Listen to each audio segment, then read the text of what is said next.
जय यीशु परमेश्वर के नाम से हम आपका स्वागत करते हैं। इस दिन आज हम पढ़ेंगे संत्याकूब अध्याय 1 19 और 20।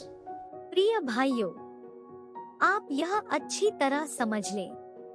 प्रत्येक व्यक्ति सुनने के लिए तत्पर रहे, किंतु बोलने और क्रोध करने में देर करें, क्योंकि मनुष्य का क्रोध उस धार्मिकता में सहायक नहीं होता जिसे ईश्वर चाहता है।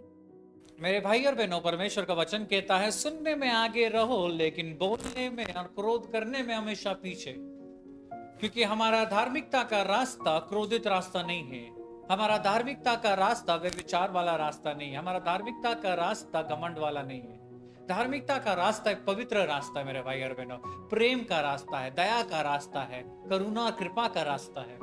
लेकिन हमारा रास्ता क्या हो जाता है जब हम क्रोधित से अपने भाई और बहन को कुछ बोलते हैं? वो चोट का रास्ता हो जाता है। उनको चोट पहुंचाते हैं, हम उनके हृदय के अंदर चोट पहुंचाते हैं, और वो चोट हमेशा नफरत में बदल जाता है, और फिर वो कभी हमसे बात नहीं करते। इसलिए मेरे भाई और बहनों, परमेश्वर का शब्द कहता है कि जब तुम परमेश्वर के सिंहासन के सामने आते हो, तुम्हें याद आता है कि तेरे भाई के मन में तेरे खिलाफ कुछ है, तो तुम अपने भेंट को वहां रख कर उससे जाकर मेल मिलाप करो। तो मेरे भाई और बहनों, सोचो कि हमारे शब्द के द्वारा हमने कितने लोग को चोट पहुंचाए।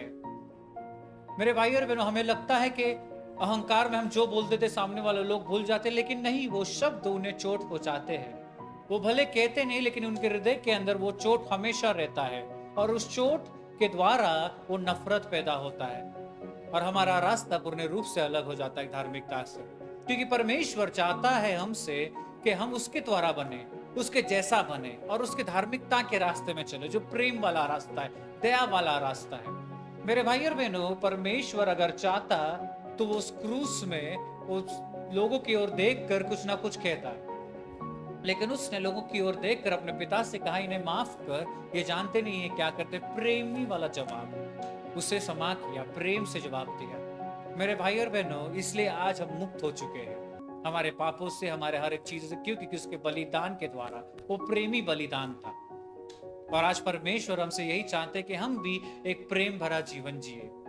तो इस समय हम अपने आंखों को बंद रखकर अपना पूरा ध्यान परमेश्वर की ओर लगाएंगे। हे पिता परमेश्वर, इस सुंदर सुबह के लिए हम धन्यवाद देते। धन्यवाद परमेश्वर की तेरी दया, तेरी करुणा, तेरी सामर्थ हमेशा हमारे ऊपर है, और तूने हमें सुबह उठाया है परमेश्वर, हमें और अपने परिवार को तंदुरुस्त रखा। तो परमेश्वर, हम माफी मांगते हैं कि तेरे दया को परमेश्वर हमने अपने स्वार्थ के लिए इस्तेमाल किया, और अपने शब्दों के द्वारा हमने अपने भाई और अपनी बहन को परमेश्वर चोट पहुंचाया है। तो वो सब चीजों के लिए हम माफी मांगते हैं। हम माफी मांगते परमेश्वर कि हम तेरे धार्मिकता के रास्ते में चल रहे थे, लेकिन क्रोध, व्यभिचार, अहंकार ने हमें वो रास्ते से भटका दिया है। आज हम प्रार्थना करते हैं परमेश्वर, ये जो क्रोध हमारे हृदय के अंदर है, हमारे गलत गलत शब्द, मजाक में परमेश्वर हम अपने भाई बहन का मजाक उड़ाते हैं, और इस मजाक के द्वारा परमेश्वर उनके हृदय में जो चोट आते हैं, वो सब चीजों को परमेश्वर इस समय हम आपके सिंहासन के सामने लाकर हर एक व्यक्ति को परमेश्वर आपके सामने समर्पण करते हुए हम माफी मांगते हैं। हम प्रार्थना करते परमेश्वर, उनके हृदय के अंदर वो प्रेम भर कि जो चोट हमने दिया है परमेश्वर, उस चोट को पूर्ण रूप से तेरे प्रेम में बदल। आज परमेश्वर, यही लोगों को आपके सामने लाकर हर एक जन के लिए प्रार्थना करते हुए ये सुबह यही प्रार्थना हम मांगते हैं माता मरियम के मदद से सारे स्वर्गदूत के नाम से, आमीन। जय यीशु।